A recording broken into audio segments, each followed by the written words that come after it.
आगे बढ़ते हैं। अब बात करते हैं एक और महत्वपूर्ण खबर की। राष्ट्रपति मुर्मू के अभिभाषण के साथ ही आज से बजट सत्र की शुरुआत हो गई है। राष्ट्रपति ने अपने संबोधन में कहा कि सरकार देश में सामाजिक न्याय के लिए प्रतिबद्ध है। साथ ही उन्होंने कहा कि सरकार भ्रष्टाचार और घोटालों से निपटने में भी सफल रही है। बता दें कि कल इकोनॉमिक सर्वे पेश किया जाएगा और रविवार के दिन 1 फरवरी को आम बजट पेश होगा। ये बजट सत्र 28 जनवरी से 2 अप्रैल तक चलेगा। इसे 2 हिस्सों में बांटा गया है। पहला चरण 28 जनवरी से 13 फरवरी तक और दूसरा चरण 9 मार्च से 2 अप्रैल तक होगा। सुनते हैं अपने अभिभाषण में क्या कुछ कहा है राष्ट्रपति ने। मेरी सरकार भ्रष्टाचार और घोटाला से मुक्त व्यवस्था का निर्माण करने में सफल हो रहा है। इससे करदाताओं की एक एक पाई देश के विकास और जनकल्याण से खर्च हो रही है। भारत आज आधुनिक इंफ्रास्ट्रक्चर पर अभूतपूर्व निवेश कर रहा है। जल, थल, नभ हर क्षेत्र में भारत की तेज गति आज विश्व में चर्चा का विषय है। और इस खबर पर डिटेल जानकारी के साथ जी मीडिया संवाददाता अनुवेश रथ इस वक्त हमारे साथ जुड़े हैं। अनुवेश, बताइए इस बार पूरे बजट सत्र में कौन कौन से मुद्दे हैं, क्या हलचल रह सकती है?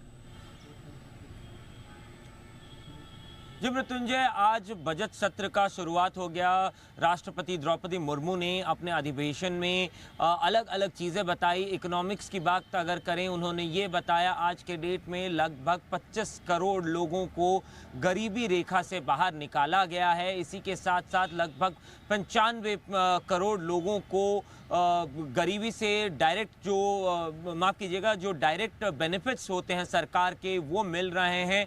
वहीं पे उन्होंने घोटाला और स्कैम्स के बारे में कहते हुए कहा कि आज के डेट में उनकी सरकार में कोई भी स्कैम या ऐसी कोई भी चीज़ें नहीं पनप रही हैं जिसके वजह से देश को प्रगति करने में सहायता मिल रही है। वहीं पे इंटरनेशनल सिक्योरिटी के मुद्दे पे उन्होंने ऑपरेशन सिंदूर का हवाला देते हुए भारतीय सैनिकों की जाबाजी का जिक्र किया।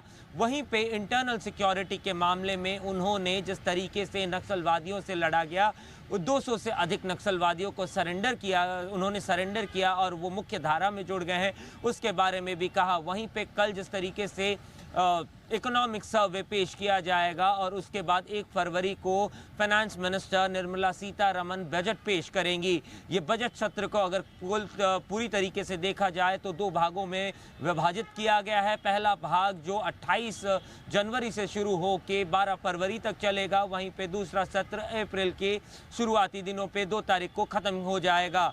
इस अब बजट सत्र में अलग अलग बिल्स पेश किए जाएंगे, लेकिन मुख्यतः जिस पे सबकी नज़रें रहेंगी वो यूनियन बजट जो पेश किया जाएगा उस पे रहेगी। उस पे कई सारे बिल्स हैं जो इसमें फॉर्मुलेट हो सकते हैं। बिल्कुल की बात की जा रही है। वहीं पे अगर देखा जाए जी बिल्कुल अनुवेश, तो नज़र रहेगी और 1 फरवरी को बजट पेश होगा। कल इकोनॉमिक सर्वे है, इसकी बड़ी कवरेज आप सिर्फ और सिर्फ जी बिजनेस पर देख पाएंगे। तो आप लगातार बने रहें हमारे साथ। बहुत शुक्रिया आपका अनुवेश। चलिए आगे बढ़ते हैं।